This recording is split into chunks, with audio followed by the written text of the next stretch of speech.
Hi, my name is Rodrigo Espinoza, and I'm a student of the PA in ELT at the Universidad Pedagógica del Estado de Sinaloa. And we're now working on development and learning during childhood and adolescence.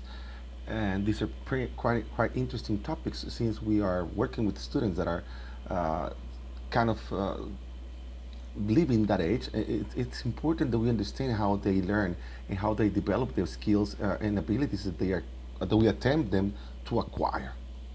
Understanding how learning and development occur in individuals is an intrinsic topic to digest. Not all people have the required background knowledge about psychological aspects regarding these issues. At least I don't. I know that. In this video, I will try to explain some of the characteristics of the knowledge of the social world, social models, and psychological development according to Erickson's theory. The next issue regards social world pertinence.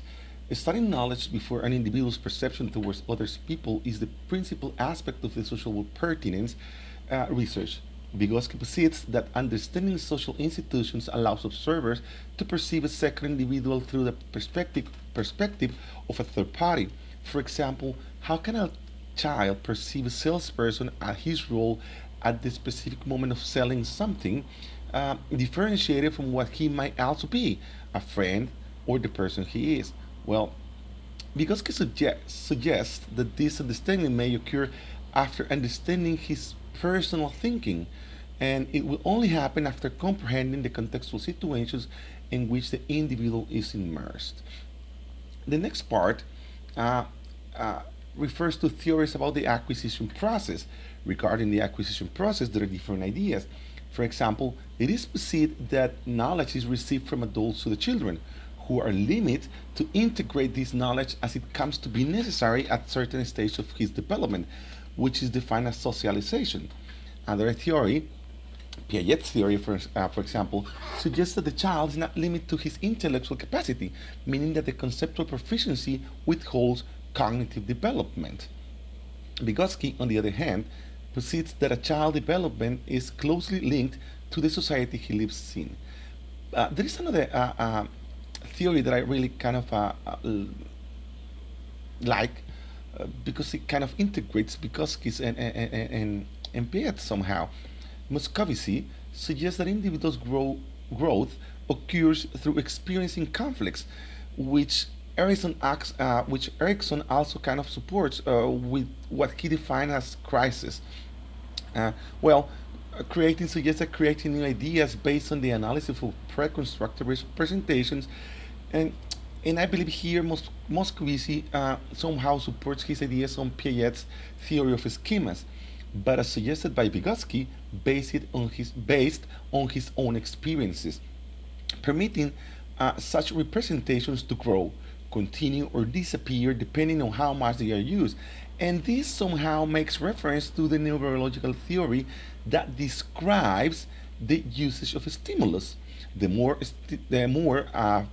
specific stimuli or some stimuli is used, the stronger they become. I mean, not the stimuli, the neurological use, and on the other hand, that are not used tend to disappear. Nevertheless, as with all theories, there is a concern regarding the preconstruct representations. For example, who created the preconstruct representations? I mean, we use them, but who created them first? And then we have Erickson's theory. Erickson devoted his job to understand how human development occurs, but different from other several scholars, he posits that development is an ongoing process. It never stops, one that will never stop until the day of the death, the final day of life. Thus, he states that development occurs all along with the individual life, from childhood to the elderly stage. Erickson categorized life into 8 different stages from childhood to seniority. Each category moves on to the next one. The transmission from each one of these stages follows an internal psychological process. Erickson referred to them as crises, which are some sort of a struggle amongst syntonic and dystonic forces.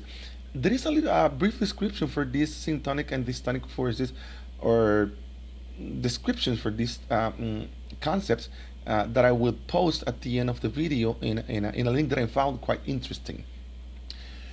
This struggle among these syntonic and dystonic forces uh, might become a strength or a virtue or perhaps a weakness or a pathological issue, thus creating a way for the individual to solve this crisis regarding genetic, cultural, and historical context of the individual. The 8 stages described by Erickson begin with the first one is confidence versus insecurity, and as a possible positive outcome is hope, which mainly regards to self-confidence as to where the individual feels confident of his physical and social surroundings. For example, a child being hunger solves his situation by his mother, and that provides him with confidence, or perhaps negatively, as in a situation where he is not confident and develops feelings of abandonment, isolation, and existential confusion, for instance. This stage occurs from birth up to 12 to 18 months approximately. Of course, these ages are kind of an approximate. They will vary depending on cultural situations, uh, the relations with the parents and the people around. The second stage, from 2 to 3 years of age, is autonomy versus shame and doubt, which will bring the virtue or the positive result of autonomy. For example, the psychophysical ability to control sphincters provide the individual with a sense of independence, whereas if the outcome of the crisis is negative, could turn this feeling into some sort of unprotected feeling, incapability to develop competencies. Within this stage, there is also verbalization, which is a common factor of a struggle for people, for individuals at this age. The third stage deals with initiative versus guilt and fear that will end up in purpose. This occurs within the ages from 3 to 5 years of the individual. The stage focuses on sexual identification, boys from girls, locomotive capacity, and language enhancement. This stage is also related to the child's predisposition to reality or fantasy. Cognitive learning might be logical, pre-operational, or behaviorist in forms, not disregarding any of these three. I mean, they have to go along. The struggle amongst syntonic and dystonic forces might come to an outcome which, if positive, will create moral consciousness on the individual, willingness to be, do, and share. On the contrary, a fear to socialize or a sense of guilt for the unaccomplished situations will be the dystonic force affecting this stage. At this stage, the family triad has an important role. The fourth stage deals with industry versus inferiority, bringing competence and abilities. This happens between the ages from 5 to 6 to 11, 13 years old. The child develops needs of performing unusual task for them, complex and hard to achieve. There is a need for learning about technology and scientific issues.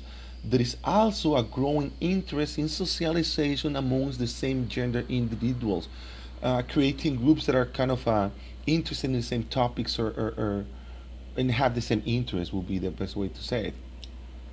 The dialectic force will be the sense of inadequacy, existing inferiority, and lack of ability regarding cognitive learning. Uh, the positive result of this crisis might lead to a sense of personal proficiency. I mean, being able to do things, to accomplish things. On the contrary, there is this aspect that is mentioned here is quite interesting. Interesting. If the ludic aspect is disregarded, the subject could be led to a formalistic attitude, meaning that he will be doing something interesting turn into a monotonous thing, leading to disintegration, somehow making him dependent on the bureaucratic and technological systems. The fifth stage deals with identity versus confusion, which brings, as a result, loyalty and faith. This stage occurs between the ages from 12 to 20 years, and these are adolescents who are on a quest for a sense of self and identity, not just sexually, which is the principal aspect at this stage, but through discovering personal values, belonging, beliefs, and objectives. The distinct force at this stage regards identity roles, confusion, insecurity, uncertainty towards the self concerning identity formation. Crisis resolution will refer the individual to positive growth, for example, affective and cognitive uh, awareness to his peers, establishing self-definitory relations, overcomes the role confusion issues, and establishes reliable connections of trust. The sixth stage deals with intimacy versus loneliness or isolation, which, if handled appropriately by the subject, will end up in love. This occurs between the ages from 20 to 30 approximately. The syntonic force is intimacy, which leads individuals to trust a partner either in love affairs, work, or social organization or ethic principles, for fidelity, loyalty to peers, or relations in general. The dystonic force refers to affective isolation, egotistical, and psychological sexuality. The resolution to this crisis can lead to a positive balance or equilibrium.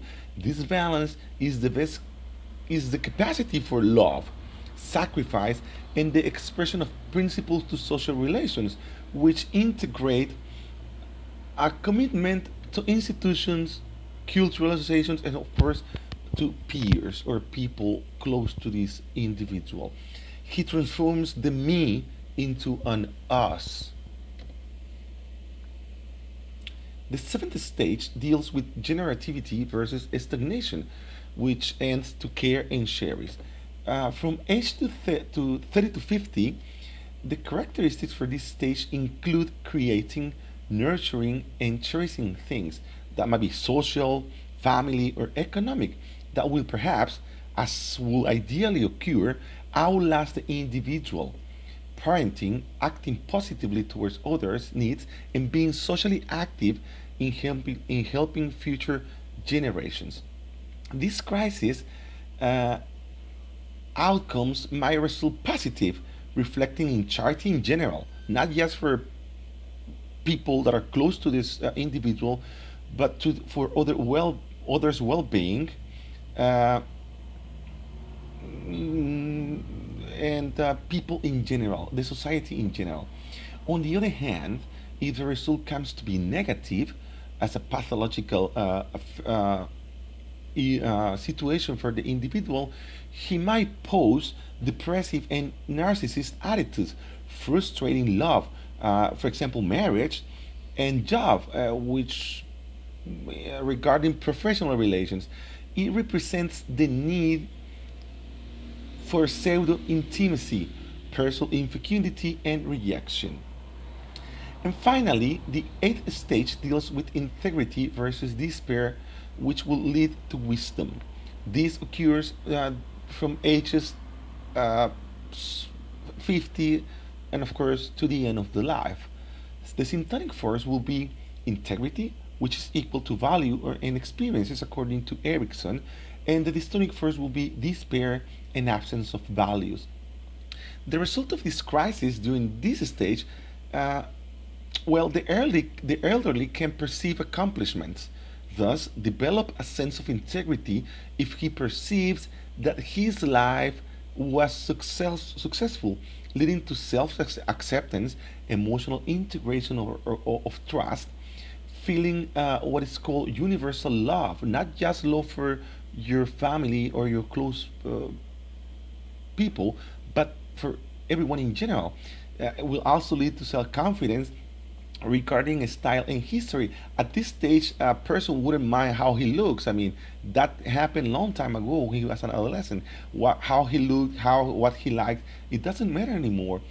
But the result in this, uh, if it's a negative thing, would lead the elderly to bitterness, which is a quite common situation for many adults, elderly, and despair, and of course, an absence of values. For teachers, the idea of learning and understanding the whole 8 stages set by Erickson may seem to be too much of information. Teachers usually start working with students at or previous to the fifth stage. The importance relies on how we understand the social development of our students, who are at the end of principal objective. Nevertheless, understanding the rest of the stages could probably help us to comprehend our place in Erickson's theory, which might allow us to understand our development or indirectly benefit not just our students but ourselves and others as well. Well, this is the assignment for the integral activity for the second block of the required tasks for this week. My name again is Rodrigo Espinoza. I told my teacher that if she understood my work, then it was wrong, and if she didn't understand it, then it was correct, because I still continue to think that psychology related topics are quite complicated. I mean, I kind of understand what it says. I kind of understand uh, what they refer and what they talk about, but it's definitely complicated to attempt describing all these ideas when we're not experts in psychology. Thanks again. See you in a video quite soon.